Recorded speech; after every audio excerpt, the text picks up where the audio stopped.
శ్రీగణేశాయ నమః. దత్తాత్రేయం నమామ్యహం. నారాయణం నమస్కృత్య నరం చైవ నరోత్తమం దేవీం సరస్వతీం వ్యాసం తతో జయముదీరయేతు. మాఘమాసం 6వ రోజు 6వ అధ్యాయం. వశిష్ఠ మహర్షి గారు చెబుతూ ఉండగా దిలీప మహారాజు గారు వింటున్నారు. మృగశృంగుడు తన తల్లిదండ్రులకు చెప్పిన ప్రకారంగా ఒక ఈడు జోడుగా ఒక అమ్మాయిని తీసుకోవాలి, ఇతనికి ఇచ్చి వివాహం చెయ్యాలి అనుకున్నారు. గురువుల యొక్క అనుగ్రహంతో ఒక మధ్యవర్తిని కూడా పంపించారు. మీడియేటర్ అంటారు కదండి. ఆ విధంగా కావేరీ నదీ తీరంలోనే భోగాపురంలో ఒక బ్రాహ్మణోత్తముడి యొక్క కుమార్తె సుశీల, ఆమెకి ఇచ్చి వివాహం చేయాలి, ఆమెనిచ్చి అనుకున్నారు. ఆ అమ్మాయి కూడా ప్రతిరోజు ప్రాతకాలంలోనే 4ంటికే 4:30 ఆ ప్రాంతంలో నిద్రలేచేవారు. ఈ కాలంలో ఉద్యోగ ధర్మాల్లో రాత్రిపూట పనిచేస్తున్నారు, పగలు పడుకుంటున్నారు. అలా కొంచెం ఇబ్బంది అయినా పూజా పునస్కారాలు ఒక కార్తీక మాసం, మాఘమాసం, శ్రీ పంచమి, శివరాత్రి నాడు ఇటువంటి సమయంలో 4:30కే స్నానాలు చేసేసి పూజ చేసుకొని పడుకుంటే ఒక గంట అటు ఇటైనా పర్వాలేదు. అంటే సకాలంలో స్నానం చేశామా లేదా, సకాలంలో దీపారాధన చేశామా లేదా అన్నదే కావాలి.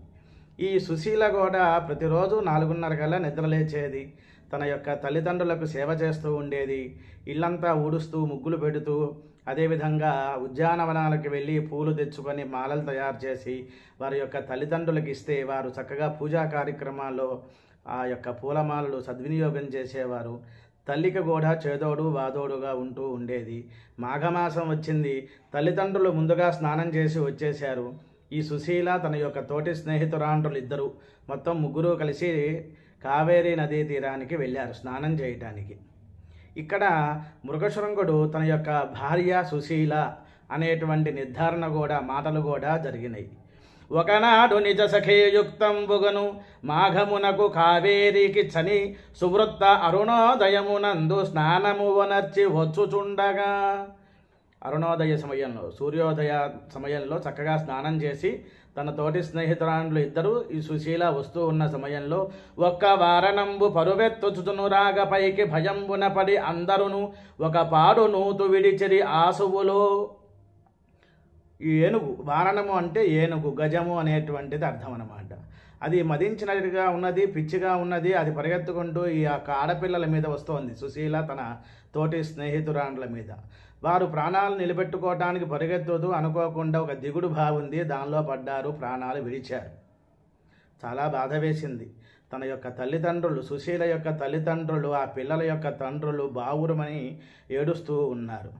పరువెత్తుచు ఒక వారణంబు పరువెత్తుచు రాగగా పైకి భయంబున పడి అందరును ఒక పాడు నూతు విడిచిరి ఆసువులు. ఆ వృత్తాంతము విని అరుదెంచి, ఇక్కడ మృగశృంగుడికి ఆ విషయం తెలిసింది. పరిగెత్తుకుంటూ వెళ్ళాడు. అక్కడ అన్నీ కూడా వాళ్ళ ముగ్గురు శవాలు ఉన్నాయి.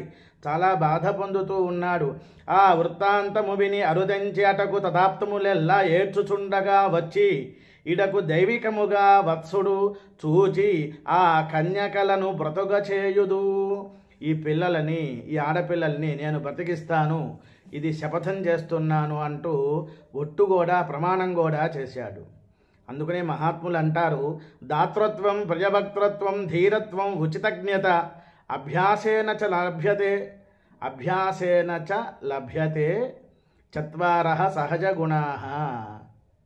అది చదువుకుని ప్రాక్టీస్ చేసుకుంటూ పరీక్షలు పాస్ అయిన తర్వాత వచ్చేది కాదు, సహజంగానే రావాలి. పక్క వాళ్ళకి ఇబ్బంది పడుతున్నప్పుడు మనం వెళ్ళి వాళ్ళని సహాయ సహకారాలు చేయాలి.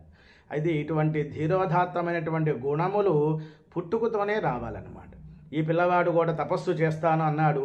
ఈ యొక్క కావేరీ నదికి వెళ్ళాడు. స్నానం చేస్తున్నప్పుడు పిచ్చి ఏనుగు పరిగెత్తుకుంటూ, మదించిన ఏనుగు ఈ యొక్క మృగశృంగుడి మీద కూడా పడబోతోంది.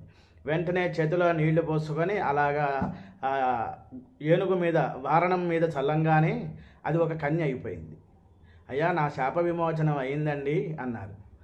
దిలీప మహారాజు గారికి చెబుతున్నారు వశిష్ఠులు, చూశారా నాయనా, స్నానం చెయ్యకపోయినా కాస్త సకాలంలో నీళ్లు తల మీద చల్లుకున్నా, మాఘమాసంలో కావేరీ నది నీళ్లు తల మీద చల్లుకున్నా దోషాలన్నీ కూడా తొలగుతాయి అన్నారు.